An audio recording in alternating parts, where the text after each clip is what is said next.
Assalamualaikum warahmatullahi wabarakatuh. Berjumpa lagi dengan Pak Trisno. Pak Trisno doakan yang menonton video ini bahagia dan sukses selalu. Baiklah, pada pembelajaran kali ini kita akan membahas materi kelas 6, tema 6, subtema 2, pembelajaran 3 menuju masyarakat sejahtera. Bagaimana materinya? Mari kita bahas bersama-sama. Pada pembelajaran ini ada 3 muatan pelajaran, yaitu Bahasa Indonesia KD 3.8 atau 4.8, PPKN KD 3.2 atau 4.2, dan IPS KD 3.4 atau 4.4. Yang pertama yaitu Bahasa Indonesia KD 3.8 atau 4.8 tentang menentukan gagasan utama paragraf pada teks non-fiksi. Jadi gagasan utama itu adalah suatu gagasan atau ide yang sedang dibicarakan atau dibahas dalam sebuah paragraf. Gagasan utama dapat kamu kenali dengan 2 cara. Yang pertama itu dengan membaca teks keseluruhan secara cermat, lalu menjawab pertanyaan apa yang sedang dibahas pada teks tersebut. Yang kedua, menentukan kalimat utama pada setiap paragraf. Kemudian, menarik kesimpulan gagasan-gagasan utama setiap paragraf dan menyimpulkan gagasan utama teks. Jadi, dengan melihat kalimat utamanya, nanti kalimatnya bisa sama atau mirip dengan kalimat utama. Contohnya pada teks berikut. Judulnya manfaat pemenuhan hak sebagai warga negara Indonesia. Di paragraf pertama, kalimatnya berbunyi seperti ini. Setiap warga negara memiliki hak dan kewajiban. Hak dan kewajiban hendaknya dilakukan secara seimbang. Artinya dalam melaksanakan hak tidak lupa juga melaksanakan kewajiban sebagai warga negara dan seterusnya. Kalau kita cermati, maka kalimat utamanya ada di awal, yaitu setiap warga negara memiliki hak dan kewajiban. Ini adalah kalimat utama karena secara umum baru dijelaskan bagaimana melaksanakan hak dan kewajiban di kalimat kedua, ketiga, dan seterusnya. Maka kalimat utamanya terletak di awal paragraf. Pada paragraf kedua, salah satu contoh manfaat yang diperoleh dari pemenuhan hak atas pendidikan dan pengajaran yaitu mencerdaskan kehidupan bangsa dan seterusnya. Kalau kita cermati juga kalimat utamanya itu di awal, yaitu manfaat dari pemenuhan hak atas pendidikan dan pengajaran yaitu mencerdaskan kehidupan bangsa. Baru setelah itu kalimat penjelas yang menguraikan tentang kalimat utama. Pada paragraf 3 kita cermati manfaat lain bisa dipahami berdasarkan pemenuhan hak warga negara. Contohnya manfaat atas pemenuhan hak mendapat pekerjaan dan penghidupan yang layak bagi kemanusiaan. Ini juga kalimat utamanya di awal yang dicetak miring ya. Yang paragraf keempat juga sama. Adapun pemenuhan hak atas pelindungan hukum jelas akan bermanfaat bagi terwujudnya keamanan, keadilan, dan keteraturan dalam kehidupan bermasyarakat, berbangsa, dan bernegara. Ini sudah jelas kalimat utamanya yang dicetak miring. Paragraf kelima pun juga sama. Di awal kalimat, di awal paragraf, untuk pemenuhan hak atas perolehan fasilitas pelayanan kesehatan sangat bermanfaat dalam menciptakan kesejahteraan umum. Ya, ini untuk paragraf kelima.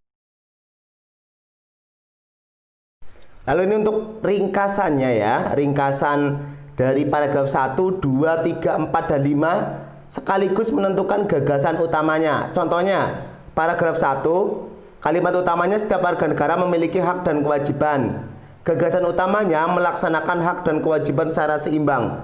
Jadi kita mengkaitkan antara kalimat utama dengan isi penjelas dari kalimat utama, sehingga akan muncul gagasan utama pada paragraf tersebut. Untuk paragraf kedua juga sama, nanti bisa dicermati lebih lanjut bagaimana hubungan antara kalimat utama dengan gagasan utama. Nanti jika masih kurang jelas bisa lihat kembali teks bacaan yang sudah ada di depan.